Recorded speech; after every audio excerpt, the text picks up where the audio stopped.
नमस्कार, स्वागत आहे आपल्या भाजी फटाका रेसिपी वनिता या चॅनलमध्ये. अस्सल महाराष्ट्राची चवीला भन्नाट लागणारी बाजरीची भाकरी आणि तांदळाची भाजी आपण पाहणार आहे. ज्यांना भाजी आवडत नाही ना ते पण सहज ही भाजी हा व्हिडिओ पाहिल्यानंतर खातील. आणि भाजीमध्ये ना खूप अशा भरपूर मी टिप्स सांगणार आहे, तर व्हिडिओला शेवटपर्यंत टिकून राहा. कोणी व्हिडिओ स्किप करू नका. पण सांगणार आहे की भाजी कडू पण होऊ नये आणि भाजी निवडताना काय चुका करू नये. भाजी निवडताना ना आपल्याकडून चुका पण होतात, त्या कोणत्या कोणत्या चुका होतात ते पण सांगणार आहे व्हिडिओमध्ये. पण त्याआधी ना ज्यांनी चॅनलला सबस्क्राईब केले नसेल ना त्यांनी चॅनलला सबस्क्राईब करा, एक लाईक पण करा. तर आता व्हिडिओला सुरुवात करूया.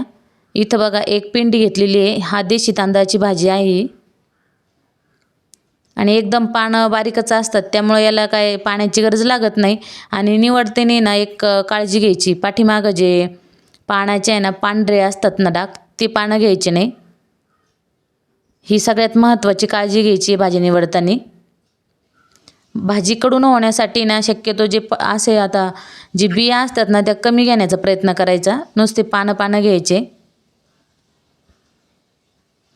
आणि मिठात जर भाजी करायची असेल ना फक्त पानाचा वापर करायचा आणि सुरुवातीला थोड्याशा ज्या पुढच्या काड्या असतात ना त्या घ्यायच्या आहे. सगळी भाजी आता इथं निवडून शेवटपर्यंत टिकून राहा. एखादी जरी टीप हुकली ना तर भाजी कडवट होण्याची शक्यता असेल किंवा भाजीला पाणी वापरावं लागेल.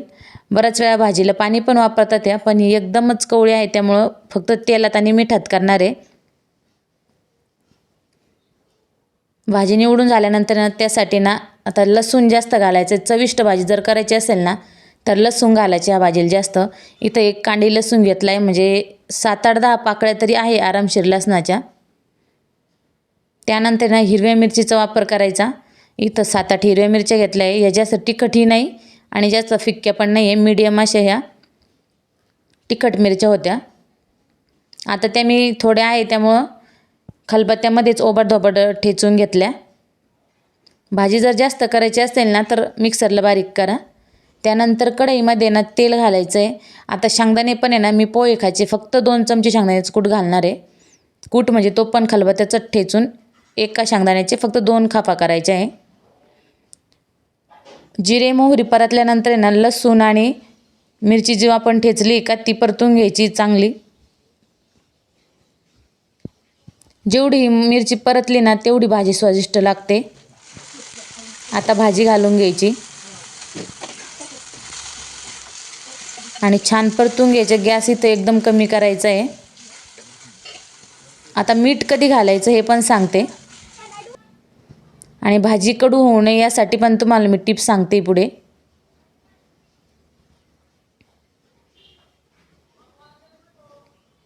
आता भाजी जेव्हा परतत आली का तेव्हा मीठ घालायचं आहे, म्हणजे आपली भाजी खारट पण होणार नाही. आता बघू शकता परतून येणे एकदम थोडीशी झाली आहे. सुरुवातीला जर मीठ घातलं असतं तर आपल्याला अंदाज आला नसता आणि भाजी खारट झालेली असती.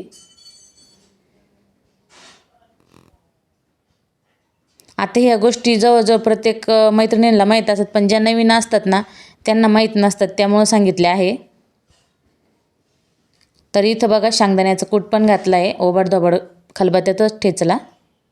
आणि आता झाकण ठेवून कमी गॅसवरती ना 3 मिनटासाठी ते 4 मिनटासाठी होऊ द्यायची भाजी. कवळी भाजी होती त्यामुळे जास्त वेळ लागत नाही. त्यानंतर लगेच बाजरीची भाकरी करायला घ्यायची आहे. आणि बाजरीची भाकरी करताना पण आहे ना भाकरी चविष्ट लागण्यासाठी त्यामध्ये ना थोडंसं मीठ घालायचं आहे पिठामध्ये. पिठात नाही घातलं तर पाण्यात घातलं तरी पण चालेल.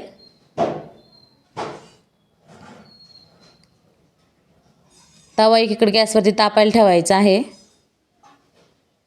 आणि ही भाकरी जर तुम्हाला कडक करायची असेल आणि ज्याला पापुद्रा म्हणतो ना आपण तो जर हवा असेल ना तर त्यासाठी काय करायचं आहे, हे जे कणिक मळतो ना आपण भाकरीचं ते जास्त वेळ मळायचं, म्हणजे भाकरी त्यांनी चांगली होते. आणि जास्त पातळही नाही करायची आणि जास्त जाड पण नाही करायची, थोडीशी मीडियम थापायची भाकरी. पाणी लावल्यानंतर ना थोडंसं जे वरचं पाणी आहे ना ते पाणी थोडंसं सुकू द्यायचं आहे आणि त्यानंतर भाकरी पलटी करायची.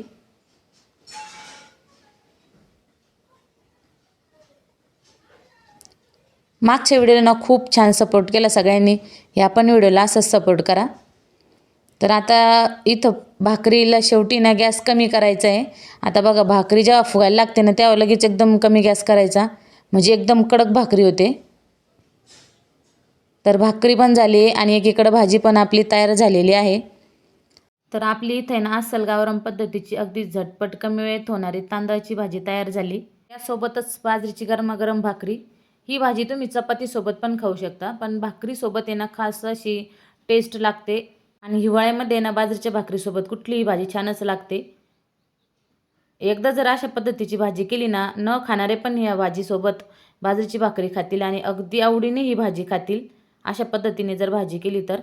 व्हिडिओ आवडल्यास लाईक करा, शेअर करा, चॅनलला सबस्क्राईब करा. तुमच्या मैत्रिणींना जेवढा होईल तेवढा शेअर करण्याचा प्रयत्न करा आणि कमेंटमध्ये तुमच्या प्रतिक्रिया सांगा, भाजी कशा पद्धतीने करतात तुम्ही. आणि पुढच्या व्हिडिओमध्ये तुम्हाला कोणती भाजी पाहायला आवडेल आपल्या चॅनलवरती ते पण तुम्ही कमेंटमध्ये सांगा.